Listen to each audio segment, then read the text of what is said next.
What's up everyone, Corey Parks again with another video to answer the question of will our supports or Crawlspace jacks settle over time and will we have to come back and adjust them?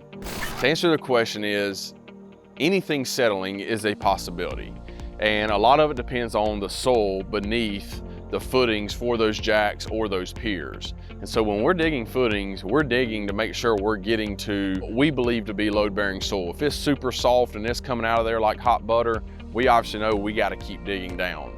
But there are times where we feel that we have hit the soil needed to support our concrete footings and our jacks or our piers, and over time they may settle a little bit.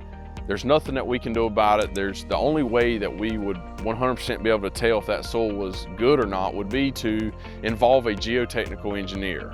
A lot of times it's just simply not cost effective to do that. We get down to the right soil that we need, we pour our footers, we build our piers, and us having to go back to adjust jacks or reshim piers is less than 1% of the time. We rarely have to go back and do that, but we're happy to do that. And so, yes, there is the possibility that they could settle just like anything could settle.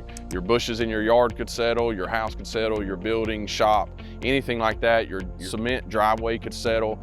Anything can settle. A lot of it depends on the moisture content in the soil, in the ground. You know, out west in Texas, they experience the opposite of what we typically experience here in the North Carolina or the Carolinas. They experience extreme drought conditions, which dries the soil out, which causes things to settle.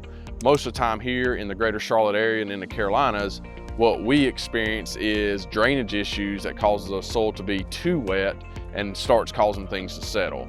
So to answer the question is, yes, there is a chance that they could settle, although it typically does not happen. And if it does happen, it's a simple solution of us coming out and readjusting the jacks or reshimming the piers. We hope this video helps and we'll see you next time.